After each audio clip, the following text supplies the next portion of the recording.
Entendi. Fala, Kratos, perguntas. Bom, vamos lá. O professor Lobão, ele tá perguntando quais são as chances reais de realmente acontecer uma terceira guerra mundial e por onde começaria, se pelo conflito da Ucrânia, Israel ou Taiwan. A terceira guerra mundial, na verdade, provavelmente já é um fato. É que a gente Sério? vai enxergar isso daí lá no futuro. Quando for né? estudar, já fala que ela já exatamente. começou. Já começou, sei lá, lá na tomada da Crimeia, ou começou... Por quê? Tem gente guerreando ao lado dos russos, tem norte-coreanos. E os norte-coreanos possuem bombas nucleares. Pelo menos logisticamente, a Rússia também já contou com Belarus, a Bielorrússia, né?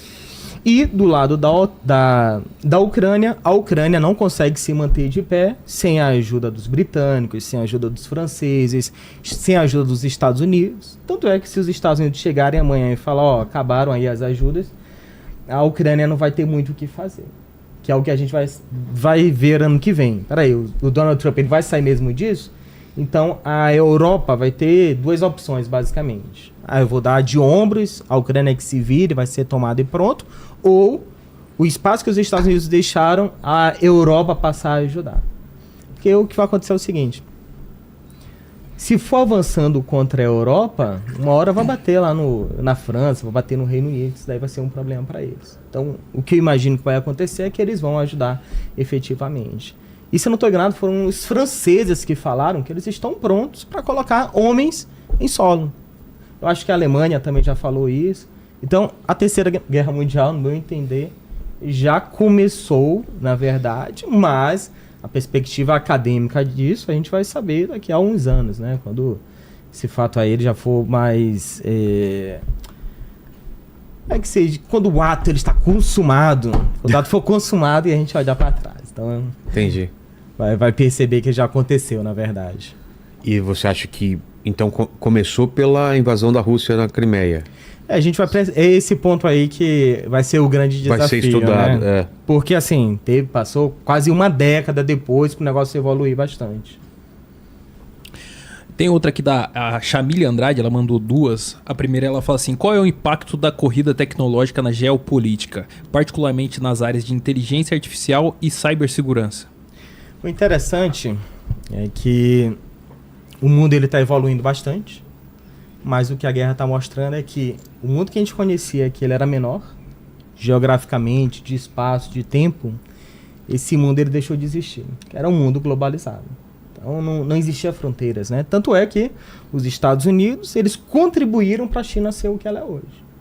Colocaram dinheiro lá, enfim. Essa tecnologia ela vai levar a guerra para um mundo que a gente não faz ideia do que seja. Por exemplo, a Primeira Guerra Mundial, quando começou, ainda tinha exército que usava cavalaria, usava mesmo cavalo para combater algumas batalhas. E quando a Primeira Guerra Mundial acabou, isso daí praticamente não existia mais, né? Já tinha aviação, a gente teve um avanço muito grande. Quando a Primeira Guerra começou, tinha gente usando um capacete ali de couro, só que o cocoruto, né? Então, uma tecnologia muito incipiente. E quando a Segunda Guerra terminou, por exemplo, pouco tempo depois, a gente já tinha bomba nuclear, aviação muito mais avançada, e depois ia começar, em seguida, uma viagem espacial para conquistar o espaço. O que eu acho que vai acontecer daqui para frente é que nós, aqui do dia a dia, os civis, nós não temos absolutamente a mínima ideia do que está sendo guardado. A Rússia ainda não utilizou o que ela tem de mais efetivo, os Estados Unidos não utilizam o que eles têm de mais avançado, e a China também não utiliza. Inclusive, a história dos OVNIs, né? Muita coisa que o pessoal tem avistamento de OVNIs, enfim. Isso daí é tecnologia militar, que não é divulgada para a grande população, e a gente não faz ideia do que seja. Então, sei lá, tem aeronaves, tem drones que viajam numa velocidade muito superior do que a gente imagina, ou tem tecnologias que parecem filmes extraterrestres, isso daí já existe, mas simplesmente não é divulgado pra gente. Em relação à tecnologia, um exemplo que eu acredito que vai acontecer lá na China, em Taiwan, é o seguinte, vai ser o bloqueio da internet. É totalmente difícil, porque tem muita redundância o sistema de internet, de cabos submarinos, de satélite, mas eu acho que uma das grandes demoras da China para invadir Taiwan é porque quer fazer uma invasão no escuro. O trabalho que eu faço hoje na internet é chamado de OSINT. OSINT é inteligência a partir de fontes abertas. O que é inteligência a partir de fontes abertas? Eu vou fazer uma cobertura, sei lá, de um evento da vida do Vilela. Eu começo a pegar o que a imprensa publicou. Então, Contigo falou isso, a Tititi falou aquilo, a Caras falou aquilo. Eu vou colocando no meu público. Olha, daqui aconteceu assim, assim, assado. Guerra na Ucrânia. A gente tem isso, colocando ali o passo a passo para o pessoal, tá? E essa cobertura eu fiz na Ucrânia, eu faço um conflito lá de Israel, e eu acho que eu vou ter dificuldade para fazer em Taiwan. Porque vai ter um blackout total da internet que as pessoas não vão saber o que vai acontecer. Inclusive para os Estados Unidos também não saberem como agir, tá? A gente vai saber depois de, sei lá, 1, 2, 3 dias o que vai acontecer. Então, em relação à tecnologia, num caso prático de guerra, eu acredito que vai acontecer isso, e a conquista do espaço. Então, são coisas, na verdade, que estão ligadas. A segunda pergunta dela é: qual o futuro das relações internacionais envolvendo a Rússia, considerando as sanções econômicas e o prolongamento do conflito na Ucrânia? A Rússia não está ligando muito para sanções internacionais. Quem se importaria, por exemplo, seria um Brasil da vida, que é muito dependente de outros países. A gente está vendo uma reorganização dos países que são párias, ou que podem ser párias.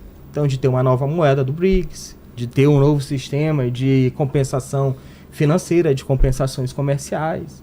Então, inclusive de GPS também, todas as tecnologias que elas foram criadas para unir o mundo, para fazer o mundo ficar menor, esses países, Rússia, China, Irã, eles estão começando a se unir para criar um mundo paralelo para não precisar dessas sanções.